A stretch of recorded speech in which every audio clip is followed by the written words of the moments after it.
강경화 외교부 장관과 폼페이오 미 국무장관이 오늘 미국에서 회담을 열고 한반도 정세 등을 논의했습니다.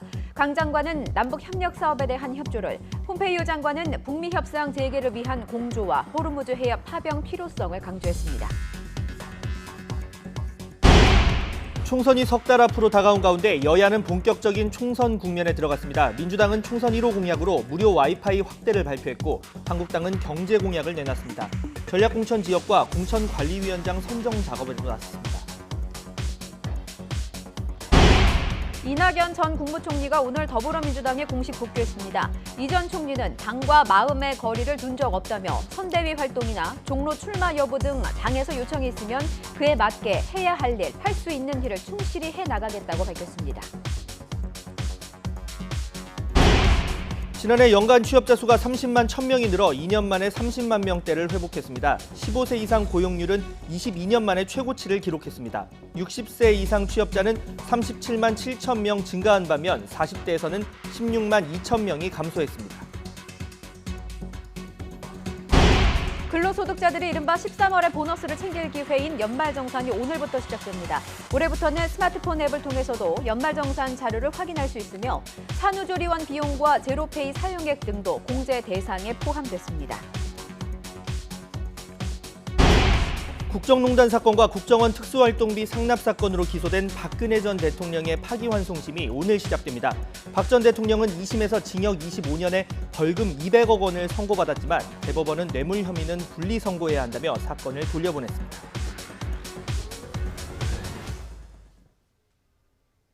시청자 여러분 안녕하십니까? 1월 15일 뉴스앤 이슈 시작합니다. 여야가 총선 경쟁을 가속화하고 있습니다. 더불어민주당은 무료 와이파이를 전국으로 확대하는 방안을 총선 1호 공약으로 발표했고 자유한국당은 경제 공약 발표로 응수했습니다. 전략공천 지역 선정과 공천관리위원장 선정 등 이 공천 작업에도 본격 시동을 거는 모습입니다. 국회 취재기자 연결합니다. 우철희 기자. 네, 국회입니다. 네, 민주당의 총선 1호 공약이 발표가 됐는데 이 부분부터 짚어볼까요? 네, 민주당의 총선 1호 공약 바로 무료 와이파이의 전국 확대입니다. 내후년까지 전국 모든 시내버스와 초중고등학교를 비롯해 공공 와이파이 5만 3천여 개를 구축하겠다는 겁니다. 가계 데이터 통신비 절감과 사회 취약계층의 정보 격차를 해소하기 위해서입니다. 민주당은 이후 청년 정책을 포함해 일자리와 주거 지원이 담긴 총선 공약도 잇따라 내놓을 계획입니다. 공수처 폐지를 1호 공약으로 내놨던 한국당은 이번엔 경제 공약으로 응수했습니다. 경제정책 대전환을 추진하겠다면서 핵심 공약 3가지를 내놨는데요.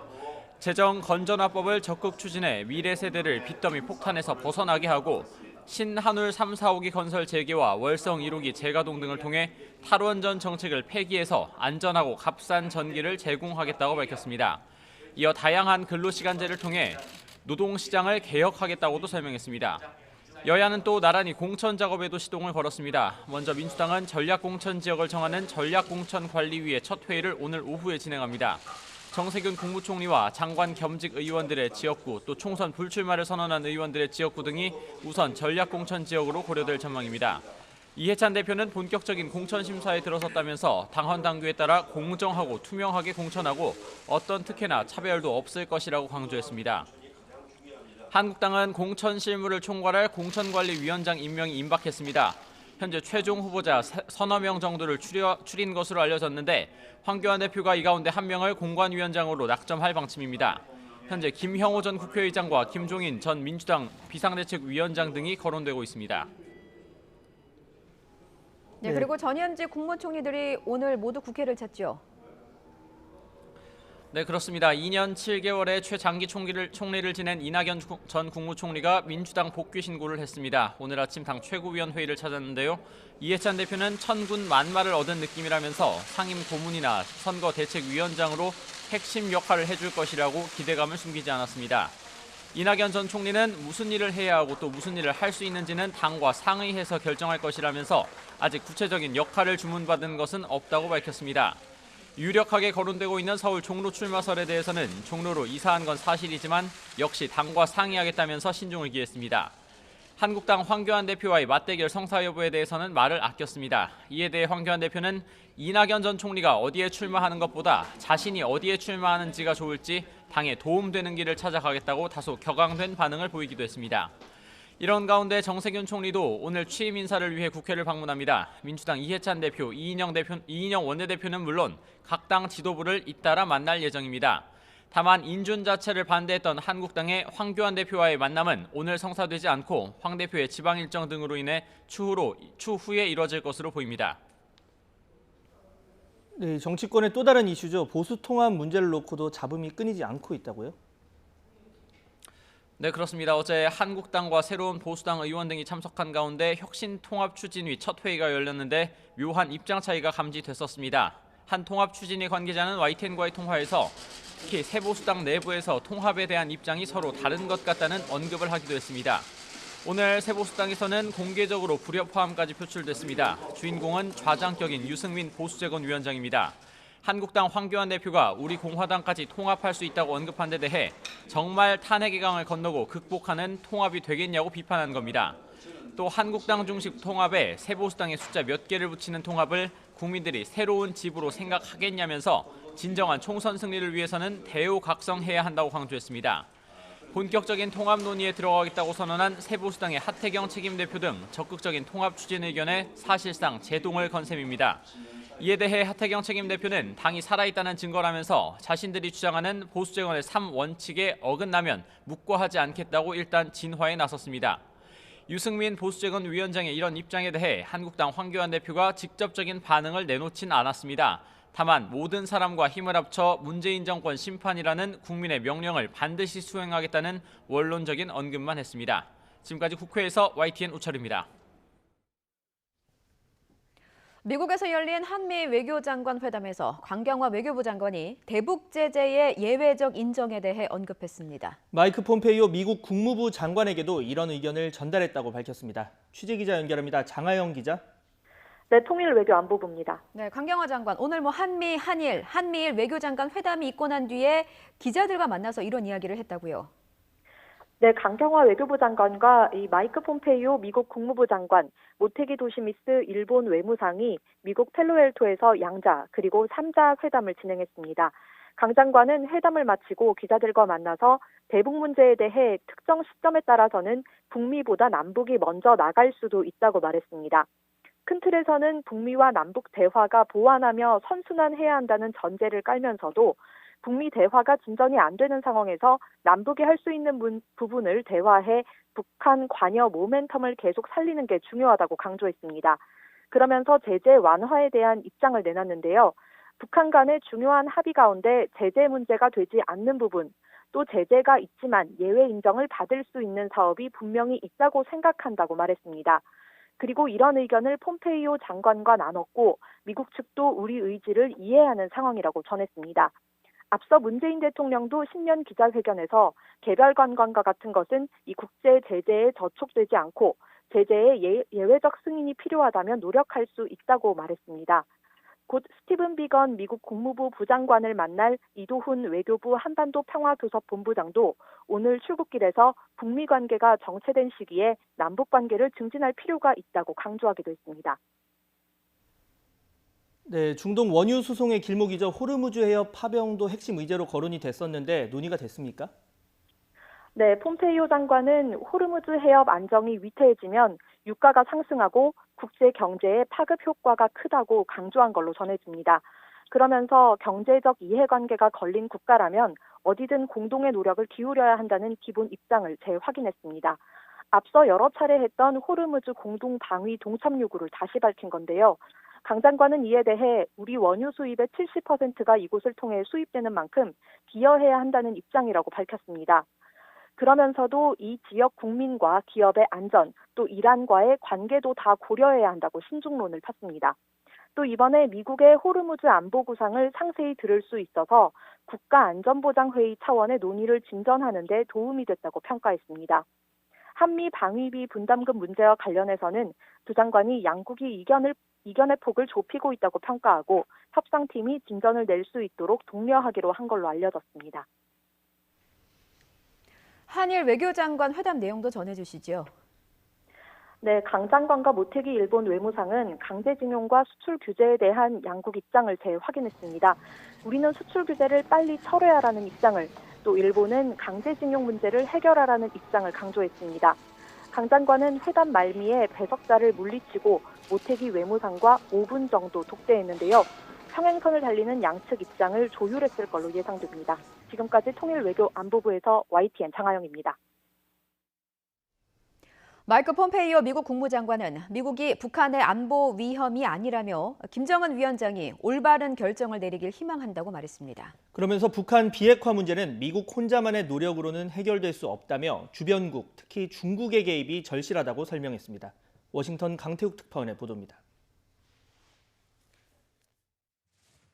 폼페이오 미 국무장관이 한미일 외교장관 회담을 앞두고 북한의 대화 복귀를 또 촉구했습니다.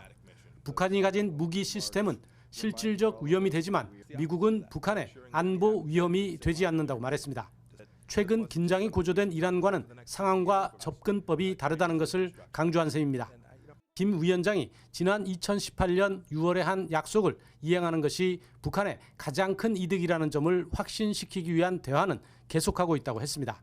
I still remain hopeful that North Korea will make the right decision. Not certainly the right decision for the world, but the right decision for the North Korean people as well. 최근의 북미 협상이 두 걸음 전진하고 한두 걸음 후퇴했다며 교착 상태에 빠진 것을 인정하기도 했습니다.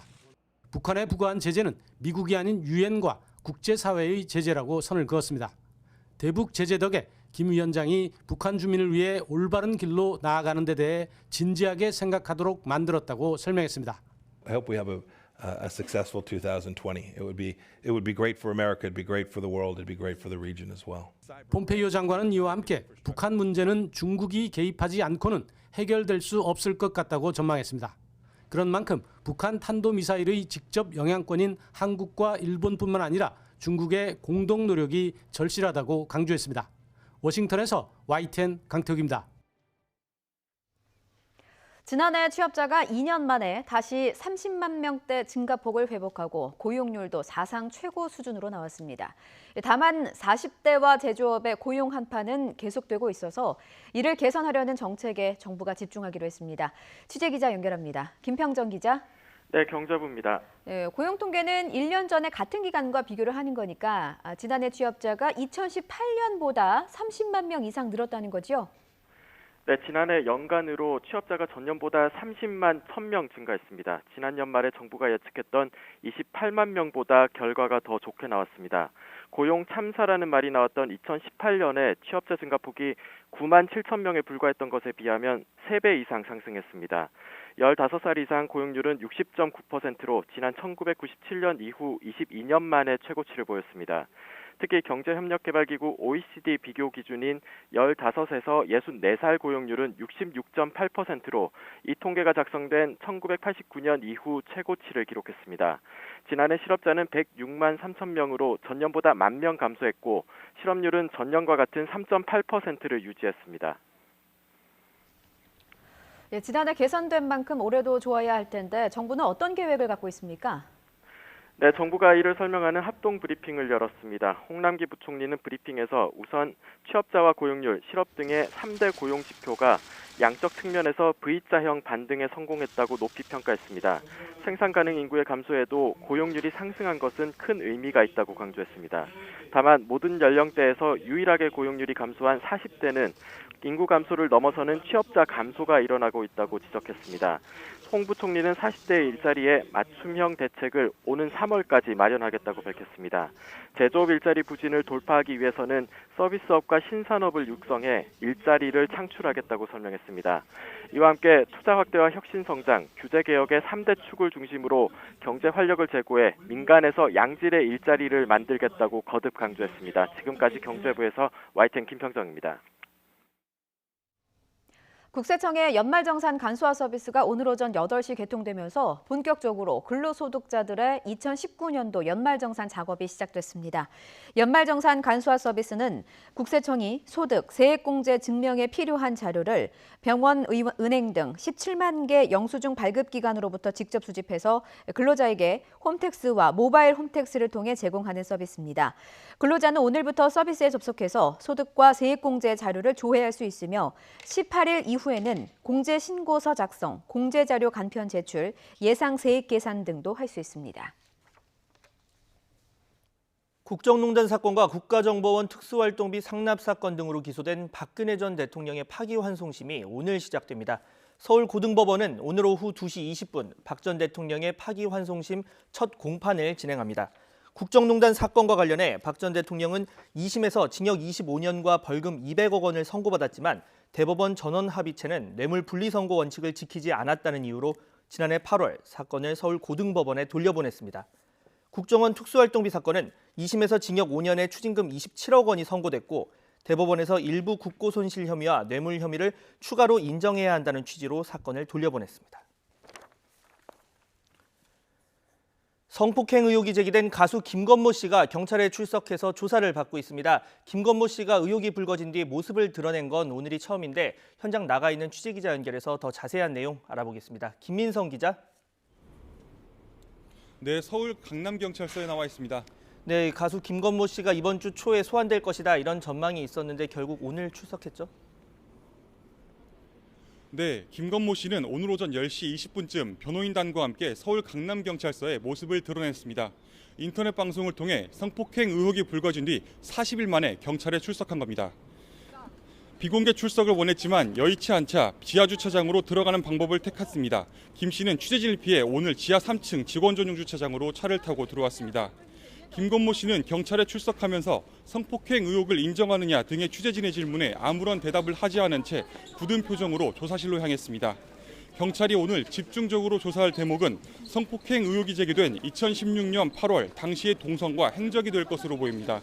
경찰이 앞서 지난 8일 김 씨 차량을 압수수색해서 내비게이션 GPS 기록을 확보한 것도 의혹 당일 김 씨의 동선을 파악하기 위해서였습니다. 만약 문제의 장소로 지목된 논현동 유흥업소나 그 주변을 방문했다는 기록이나 정황이 나오면 성폭행 의혹은 더 짙어질 수밖에 없습니다. 다만 GPS 기록은 성폭행 의혹의 직접 증거가 될 수는 없기 때문에 구체적인 사실관계를 확인해야 합니다. 김 씨 측은 이번 조사에서 당일 동선을 구체적으로 진술하고 의혹을 적극 반박하겠다는 입장인 것으로 전해졌습니다. 경찰은 김 씨의 진술과 GPS 분석 기록 등을 비교해 진술의 신빙성을 검증하겠다는 방침입니다. 이와 함께 업소 관계자가 피해 주장 여성을 회유하고 협박했다는 의혹과 관련해서도 조사할 계획입니다. 의혹이 사실이라면 이 과정에 김건모 씨나 소속사가 개입했는지도 조사 대상입니다. 김 씨는 지난 2016년 8월 서울 논현동의 한 유흥업소에서 종업원 여성을 성폭행했다는 의혹을 받고 있습니다. 피해 주장 여성은 지난달 강용석 변호사를 통해 고소장을 제출했고 이에 김 씨 측은 의혹을 전면 부인하며 무고와 명예훼손 혐의로 맞고소했습니다. 지금까지 서울 강남경찰서에서 YTN 김민성입니다.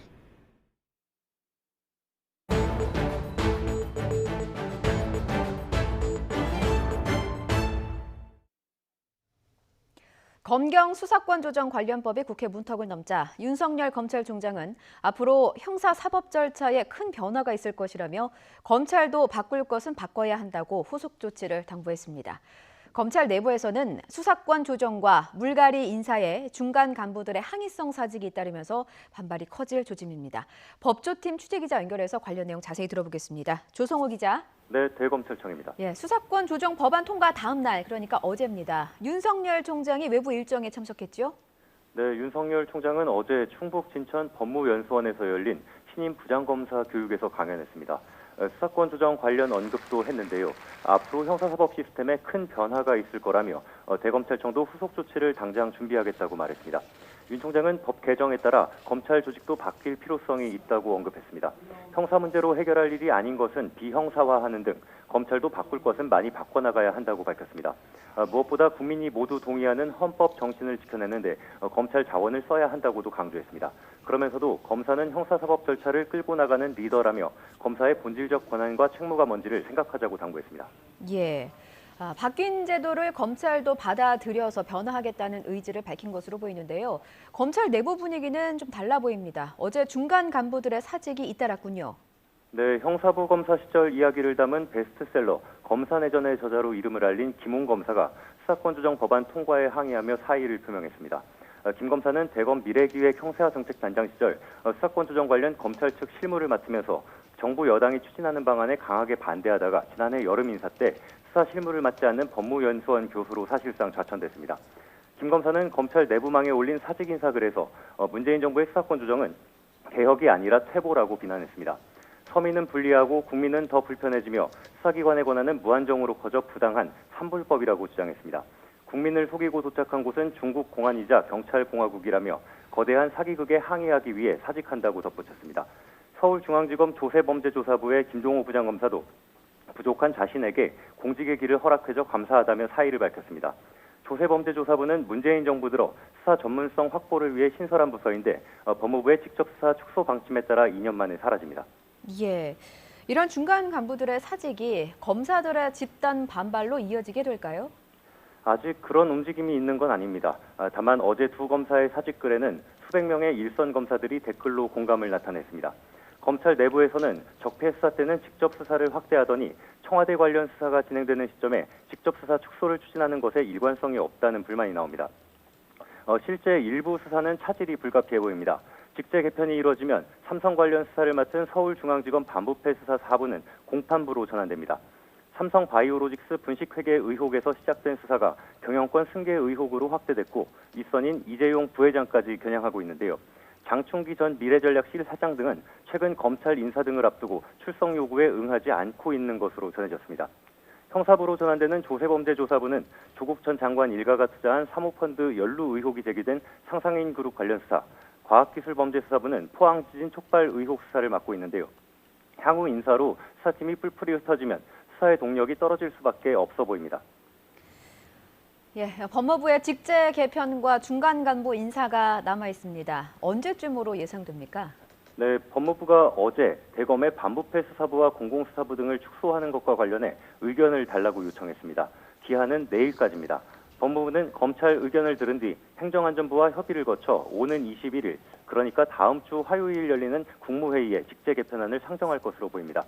부서 변경에 따른 차장과 부장검사급 중간 간부 인사와 평검사들의 정기 인사도 설 연휴 전에 단행될 수 있습니다. 추미애 장관의 첫 인사 때처럼 법무부와 검찰의 의견 교환이 순탄치 않고 물갈이성 인사가 이뤄진다면 검찰 반발이 확산될 가능성이 있습니다. 지금까지 대검찰청에서 YTN 조성호입니다. 봉준호 감독의 영화 기생충이 미국 아카데미상 6개 부문의 후보로 오르면서 수상에 관심이 쏠리고 있습니다. 기생충과 경쟁할 작품들은 작품성과 상업성 면에서 쟁쟁한 영화들인데요. 수상작은 어떻게 결정되는지 취재기자 연결해서 이모저모 자세하게 짚어보겠습니다. 김혜은 기자. 네, 김혜은입니다. 네, 그제 아카데미상 후보가 발표되면서 기생충이 과연 이 트로피를 품에 안을 수 있을까 관심이 더 커졌습니다. 기대도 조금 되고요. 시상식은 언제 열립니까? 네, 시상식은 현지 시각으로 다음 달, 그러니까 2월 9일 오후에 열립니다. 우리 시간으로는 10일 오전입니다. 시상식은 미국 LA 할리우드에 있는 돌비 극장에서 진행됩니다. 봉준호 감독의 기생충은 이번에 모두 6개 부문의 후보로 올라 있는데요. 대략 오전 10시쯤부터 부문별로 수상 여부를 확인할 수 있을 것으로 보입니다. 예, 수상작은 어떻게 결정이 되는지도 궁금합니다. 일반 영화제처럼 이 별도의 심사위원단이 아니라 회원들의 투표로 결정이 된다고요? 네, 그렇습니다. 아카데미상은 미국 영화예술과학 아카데미 회원들의 투표로 결정됩니다. 회원들은 영화 감독이나 배우, 제작진 등 영화계에 종사하고 있는 사람들로 구성되어 있습니다. 지난해 12월 기준으로 회원 수는 9,500여 명인데 이 가운데 8,400여 명이 투표권을 갖고 있습니다. 한국인 회원 수는 40명 정도로 지난 2015년 임권택, 봉준호 감독, 배우 송강호, 최민식 등이 위촉됐습니다. 회원들이 부문별로 한 표씩을 행사하면 가장 많은 표를 받은 영화가 그 부문상을 거머쥐게 됩니다. 국제영화상과 다큐멘터리상의 경우 5개 후보작을 모두 본 회원만 투표할 수 있습니다. 올해 수상작 투표는 오는 30일부터 2월 4일까지 6일 동안 진행됩니다. 투표 결과는 발표 당일까지 투표 과정을 관리하는 외부 법인 관계자 2명만 아는 것으로 전해지고 있습니다. 예, 벌써부터 제가 다 긴장이 됩니다. 기생충이 후보에 오른 것을 보면은 주요 부문이 좀 많습니다. 경쟁작들이 쟁쟁하다고 하죠? 예, 그렇습니다. 아카데미상 본선인 만큼 거장들의 작품이 대거 포진돼 있습니다. 주요 부문별로 몇 개만 살펴보면요. 우선 가장 수상이 유력한 부문으로 꼽히는 국제장편영화상은 프랑스의 레미제라블, 스페인의 페인 앤 글로리 등 5편과 함께 경쟁합니다.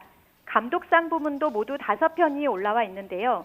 아이리시맨의 마틴 스코세이지 감독, 조커의 토드 필립스, 원스 어폰 어 타임 인 할리우드의 쿠엔틴 타란티노, 1917의 샘 멘데스 감독이 함께 후보에 올라 있습니다. 최고의 작품에 주어지는 작품상은 모두 9편이 경쟁합니다. 작품상 후보에 오른 것만으로도 이미 세계 영화계에서 좋은 작품으로 인정을 받았다고 할 수 있는데요. 만일 기생충이 수상할 경우 아카데미상 처음으로 비영어권에서 작품상이 나오게 됩니다. 그 밖에 각본상과 편집상, 미술상 분야에서도 앞서 언급한 쟁쟁한 작품들이 대거 포진돼 있습니다. 우리나라 영화가 아카데미상의 작품을 출품한 이래 본선에 진출한 것은 57년 만에 처음입니다. 이승준 감독의 부재의 기억도 단편 다큐멘터리 부문에 올라서 어느 해보다 아카데미상에 대한 관심이 높아졌습니다. 수상 여부와는 별개로 아카데미상 후보에 오른 것만으로도 해외 구매자들이나 세계 영화계에 진출할 기반을 마련했다는 점도 주목할 부분입니다. 지금까지 YTN 김혜은입니다.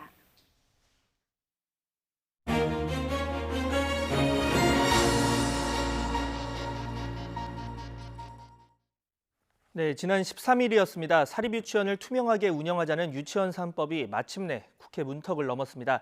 법안 발의 1년 3개월 만에 겨우 통과된 건데 이제 막 첫 발을 뗀 만큼 아직 갈 길도 멀다는 분석도 나오고 있습니다. 관련 내용 짚어봅니다. 정치하는 엄마들의 장하나 활동가 연결돼 있습니다. 활동가님 나와 계시죠?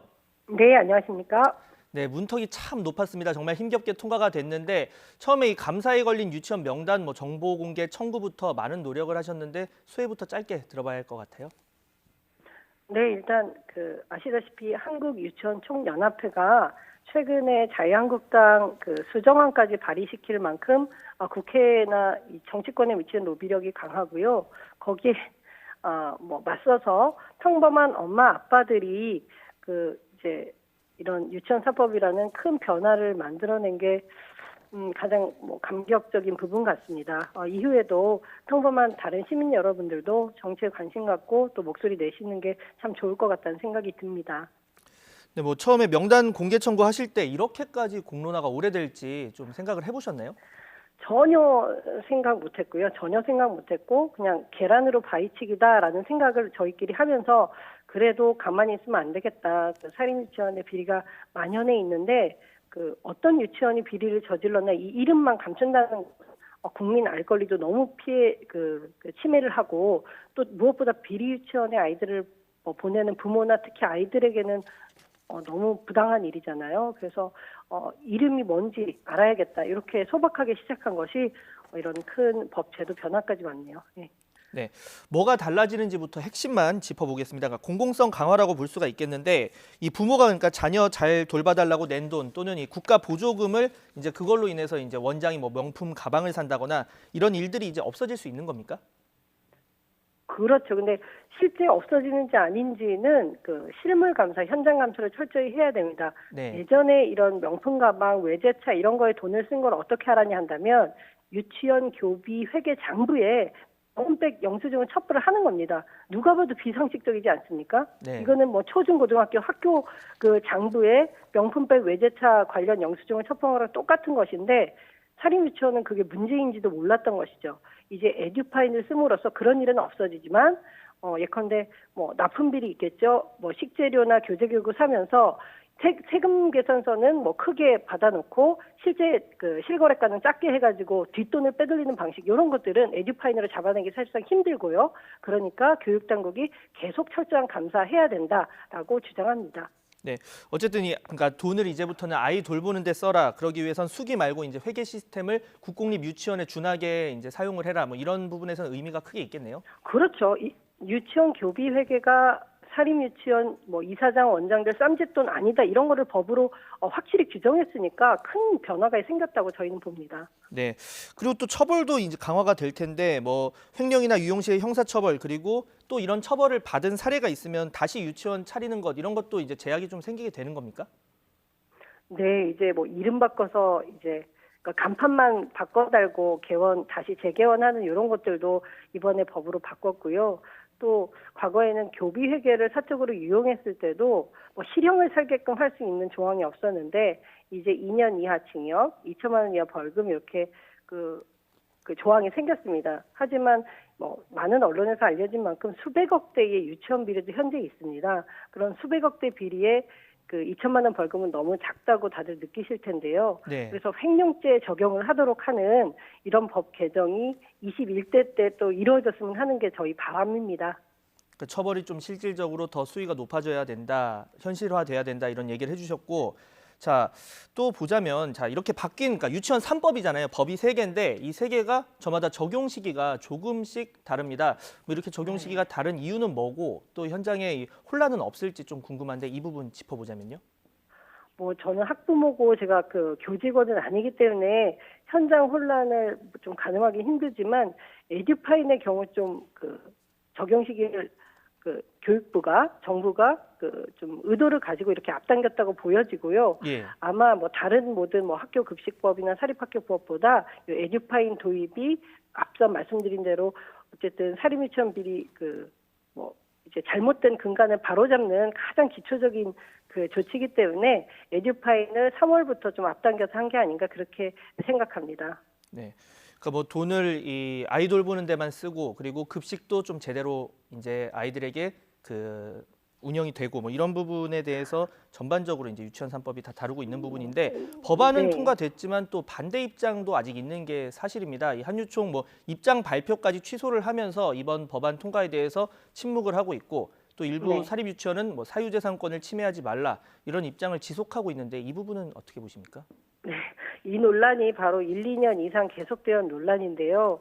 그 유치원이 교육기본법상의 학교입니다. 그러니까 초, 중, 고등학교가 똑같은 교육기관인데 사립 초, 중, 고등학교가 시설 사용료를 받은 사례도 없었고요. 또 그 교육이라는 공공 어떤 서비스를 제공하는 교육기관의 어떤 책무를 다하게 하고자 이제 법제도가 계속 강화됐는데 여기서 사립유치원만 계속 예외적으로 특혜를 누려온 겁니다. 그걸 바로잡으려니까 저렇게 강하게 반발하는 거는 뭐 예상할 수 있는 바지만 어떻게 교육기관으로서 저렇게 이제 끝까지 국가 지원금은 받고 어떤 그 회계 관리는 안 받겠다 이렇게 뻔뻔한 주장을 하는지 모르겠고 그러면 정말 그냥 사설 학원을 하거나 아니면 말대로 치킨집을 하거나 이러면 자영업자 얘기할 수 있겠지만 철저히 이거는 아이들에게 교육을 제공하는 교육기관 아닙니까? 그래서 존경도 받아왔고 그래서 사회적 지위도 유지해 왔습니다. 이런 그 엉터리 주장을 국민들이 다 그 받아들이지 않았고 또 유치원 3법이 이렇게 천신만고 끝에 통과됐다고 봅니다. 이것도 못 받아들이면 저는 교육자 자격이 정말 없는 게 아닌가 그렇게 강하게 비판할 수밖에 없네요. 그러니까 지금 이 쟁점에 이 사유재산 여부에 쟁점을 둔 게 이 시설 사용료 부분인 것 같아요. 그러니까 네. 뭐 지금 유은혜 사회부총리도 이야기를 했지만 유치원은 사업체가 아니다. 그래서 학교 뭐 개인에게 이 시설 사용료는 줄 수 없다라고 얘기를 했는데 물론 이 쌈짓돈처럼 운영하는 건 절대 안 되지만 또 공공성도 네. 있지만 그러면 이 개인 돈으로 또 땅과 건물을 매입해서 운영하는 이 사립 유치원에게 어떤 식으로 좀 최소한의 뭐 이익을 담보한다 할까요? 그런 부분이 있을 수 있을까요? 저희 뭐 이거는 뭐 저희 단체뿐만 아니라 선진국도 교육기관이 이렇게 뭐 7, 80%가 민간에 즉 이제 시장 영역에 맡겨진 이런 사례가 없고요. 예. 일부 사립기관들이 존재해야 되지만 사실 유아교육기관도 국공립화되는 게 저희는 기본적으로 좀 맞다고 생각하고요. 네. 사실 그 뭐 정부에서 교육 정책을 잘못한 뭐 잡은 거는 그 이 원장들의 비리 유치원 원장들의 탓은 아니겠지만 그래도 이걸 바로잡는데 어떻게 끝까지 그 교육기관의 이익을 담보해 준다 이렇게 그 해서는 안 될 것 같아요. 만약에 여기 시설 사용료를 주기 시작하면 지금까지 주지 않던 사립 초중고까지 다 시설 사용료를 줘야지 그 뭐랄까 법적인 그 뭐 형평성이 맞는 것인데 그거를 도대체 생각을 하고 하는 주장인지 잘 모르겠고 지금까지 뭐 어떤 최소한의 이익만 봤던 게 아니라 수백억 대의 비리를 해왔던 게 다 들켰지 않습니까? 그런데도 지금 그 이익을 내놔라 이런 것들이 국민적으로 전혀 이제 설득되지 못했다. 그냥 그런 현실을 좀 깨달으셔야 될 것 같아요. 네, 그러니까 지금까지 뭐 최소한의 이익이 담보된 정도가 아니라 많은 수익을 얻었다. 그리고 형평성 등을 고려할 때 시설 사용료 주장은 좀 맞지 않다 이런 얘기를 해주셨고 자 유치원 3법이 안착하기까지 진통도 많을 것 같습니다. 당장 네. 이 집단 폐원 우려가 있는 상황인데 이 부분에 대해서 뭐 교육부는 현장 실사를 강화하겠다는 입장을 보이고 있습니다. 뭐 그밖에 어떤 대책들이 더 보완돼야 할까요? 네, 저희 단체는 줄곧 주장했습니다. 아무리 뭐 감사를 많이 해도 일단 먹튀 폐원을 우리가 저지하기 위해서는 그 폐원 절차에 반드시 종합 감사를 받고 떠나라. 이렇게 그 의무화해야 된다고 생각합니다. 먹튀 표현을 막기 위해서는 종합감사를 반드시 해야 된다. 왜냐하면 지금까지 사립유치원의 아주 10에서 20% 정도만 감사를 받았지 나머지 대다수는 감사를 한 차례도 안 받은 유치원이 많습니다. 즉 우리가 있는 비리보다 더 많은 비리가 있을 수 있는 상황입니다. 그렇기 때문에 나는 감사받기 전에 이 기회에 문 닫아야겠다 하는 유치원이 당연히 많겠죠. 그러면 지금처럼 감사에 걸려서 그 부당 집행 금액을 다 환수하고 특히 세금 탈루한 것도 뱉어놓고 이런 유치원들이 많았는데 감사를 안 받았던 데는 갈 때 가더라도 부정하게 이제 이득을 취했던 거는 당연히 국가에 환수하고 가야 되는 게 아닌가. 그렇게 되면 함부로 먹튀 표현도 못할 것이다라고 생각합니다. 네. 지금 전체 유치원생 중에 77% 정도가 사립 유치원에 다니고 있는 상황인데 또 유치원 중에는 또 사정이 다양합니다. 그래서 소규모 유치원 같은 경우는 에듀파인 활용할 만한 행정력이 부족할 수도 있고 또 학교급식법 적용도 현실적으로 힘든 부분도 있을 텐데 이런 부분은 어떻게 고민해야 할까요? 일단 한 가지 사실만 짚고 넘어가자면 에듀파이는 그 사립 초중고 교사들도 하고 있는데 행정직 직원들이 하는 게 아니라 교사들도 에듀파인 통해서 자기 교실에서 탬버린 10개 샀으면 10개 이렇게 필요해서 샀다라고 교사들도 하고 있습니다. 그렇기 때문에 에듀파인이 소규모 유치원에서 못한다는 건 약간 과장된 것 같고요. 만약에 영세한 유치원들이 분명히 있고 모든 유치원이 비리 유치원은 아닙니다. 그래서 정부가 어차피 국공립을 확충해 나갈 거라면 물론 학부모와 아이들이 원하는 유치원에 한해서 국가가 매입해서 운영하는 것도 당연히 좋은 대안이라고 생각하고요. 네. 근데 그 과정에서 국민들이 납득할 만한 어떤 가격이랄까요? 매입가를 책정해야 되는데 그게 국민 정서를 뛰어넘게 너무 고가를 지불하고 한다면 그러면 당연히 국민들은 그럴 바에 새 건물 짓고 새로운 유치원을 이제 만들어라 이렇게 요구하겠죠. 매입 가격 부분을 결정하는 게 이 문제의 핵심이라고 생각합니다. 네.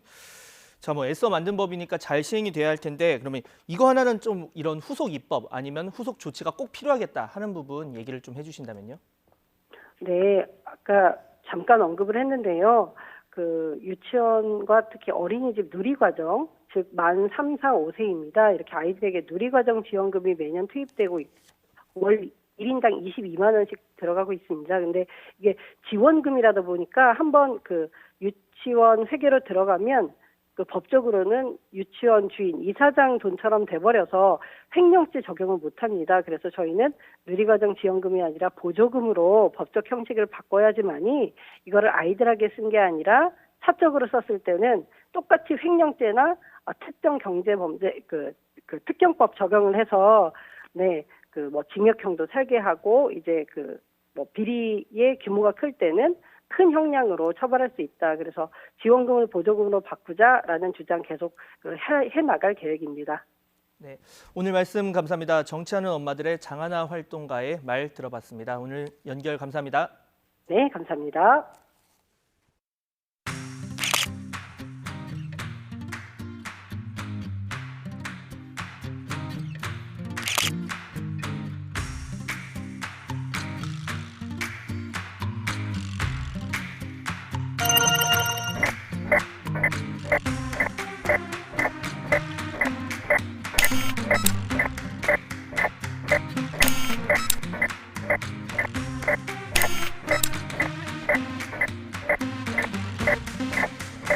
Three, two, one.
몰래 전셋집을 계약했다는 이낙연 전 총리 당으로 복귀했습니다. 종로 빅매치가 성사될까요?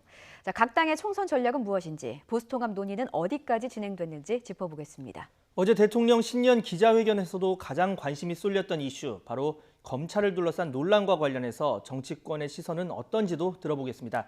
최재성 더불어민주당 의원 그리고 김용태 자유한국당 의원 두 분과 함께합니다. 2부에서 뵙겠습니다.